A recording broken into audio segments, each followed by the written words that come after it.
Okey, assalamualaikum guys. Selamat petang. Okey. Di sini kita akan meracik, bukan meracik saya akan memberikan tips bagaimana merebus atau masak daging supaya lunak. Jadi barang-barang dia, bahan-bahan dia sangat simple saja. Pertama kita sediakan daging. Ini dah basuh dah ya. Ini dah basuh dah suci dah. Okey. Dah basuh. Lepas tu kita guna periuk ni. Okey, periuk ni. Api dah nyala dah ni. Api dah nyala. Okey. Kita masukkan daging tu. Okey, kita masukkan daging tu. Kita masukkan. Lepas tu tengok bahan dia. Kita selalu guna inilah. Apa dia? Sup uncang lah nama dia. Sup uncang. Untuk 2 kilo daging kita gunakan 2 sup uncang. Okey. Lepas tu kita rebus. Kita masukkan, tutup. Masukkan, okey. Lepas tu ada bahan dia, bahan tambahan dia ni kita gunakan serai. Serai lah, serai. Serai. Potong dulu serai dia. Serai.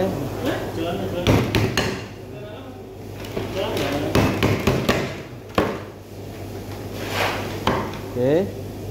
So ni dah kita ketuk kan? Dah kita ketuk. Lepas tu kita masukkan. Kita masukkan. Lepas tu ada halia. Halia kita guna halia lah. Kita rebus sekali dengan daging. Okey. Okey. Halia ni dah basuh dah. Dah basuh, halia ni dah basuh. Dah ready basuh dah. Okey. Kita masukkan. Okey.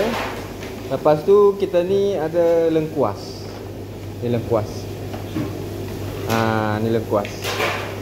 Okey. Ini lengkuas. Kita ketuk juga macam tadi, macam halia tu punya. Kita ketuk. Okey, kita ketuk. Kita masukkan. Itu dia cara dia. Lepas tu sekali lagi ada satu lagi, iaitu kita selalu guna ni lah. Guna bawang Holland sikit, bawang Holland. Biar dia wangi sikit. Bawang Holland. Kita masukkan. Okey, kita masukkan. Okey, right. Jadi tips dia kita ada cara, kawan-kawan tadi dah tengok kan. Kita dah tengok tadi kan apa dia bahan dia, ada lengkuas, ada serai, ada halia juga, ada seuncang. Seuncang ni kat kedai-kedai mana-mana pun boleh dapat ni, kat kedai runcit pun banyak ni. Seuncang ni dalam 2 kilo letak 2 bungkus sup uncang. Uncang 2 bungkus. Lepas tu sahabat-sahabat ni apa ni? Resepi yang saya bagi ni kan, dia boleh bertahan sampai 4 hari. Sup dia saja. Sup dia, kuah dia saja. Lebih dari 4 hari memang kena buang. Memang kena buang. Kalau kat kedai kita ni dia tak sampai pun 4 hari, 3 hari pun kena buang dah. Dah habis dah. Cara dia nanti kan macam ni kan. Ni dah kita rebus kan. Nanti time kita nak closing, kita panaskan dia balik. Sup tu selama 4 hari berturut-turut. Kita nak buka, baru buka kedai kita panaskan, nak closing pun kita panaskan. Tapi dengan satu syarat. Ini rempah-rempah dia ni setelah kita rebusan pertama ni, nanti time nak balik, rempah-rempah ni kena tarik balik, kena buang.